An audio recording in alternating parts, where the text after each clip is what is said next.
కాకినాడ జిల్లా సామర్లకోట మండలం వెట్లపాలెం Suryasri fire works అగ్ని ప్రమాదంలో గాయపడి చికిత్స పొందుతున్న బాధితులను వైఎస్సీ మాజీ శాసనసభ్యులు ద్వారంపూడి చంద్రశేఖర్ రెడ్డి, కురసాల కన్నబాబు, వైసీపీ నాయకులు దౌలూరి దొరబాబు పరామర్శ చేశారు. కాకినాడ ప్రభుత్వ ఆసుపత్రి సూపరింటెండెంట్ డాక్టర్ లావణ్యకుమారి వైద్య సాయంపై పై వివరాలు సేకరించారు. మాజీ మంత్రి కన్నబాబు మాట్లాడుతూ చాలా దురదృష్ట సంఘటన చోటు చేసుకుంది. మృతుల కుటుంబాలకు సంతాపం తెలియజేస్తున్నాం. బాధితులకు వైఎస్సీ పార్టీ తరపున అండగా ఉంటాం. ఇలాంటి ఘటనలు పునరావృతం కాకుండా ప్రభుత్వం ఖచ్చితమైన చర్యలు చేపట్టాలని అన్నారు.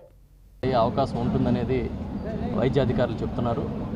ఇప్పటికీ 21 మంది ప్రాణాలు కోల్పోయారు. ఇంకొక 10 మంది ఆసుపత్రిలో చికిత్స పొందుతూ ఉన్నారు.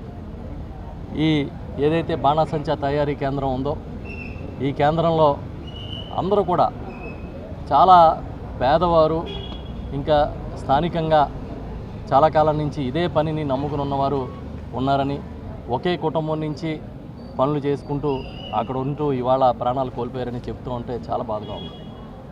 మేము ఈ చనిపోయిన వారి కుటుంబాలకి తీవ్రమైన సంతాపాన్ని తెలియజేస్తూ ఎవరైతే ఆసుపత్రులు ఉన్నారో వారంతా కూడా త్వరగా కోలుకోవాలని మేమందరం కూడా మనస్ఫూర్తిగా భగవంతుడిని కోరుకుంటున్నాం.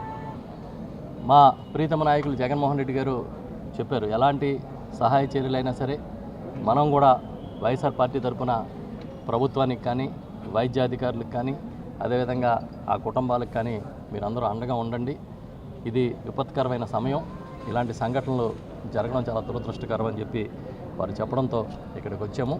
నిన్న కూడా ముఖ్యమంత్రి గారు, డిప్యూటీ సీఎం గారు, ఇతర అధికారులందరూ వచ్చి వెళ్ళారు నిన్న రాత్రి అని చెప్పారు. నిన్న రాత్రి మేము వద్దాం అనుకున్నాము.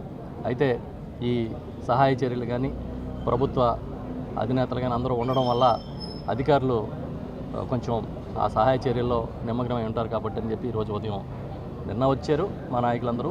ఈరోజు కూడా మళ్ళీ వచ్చాం.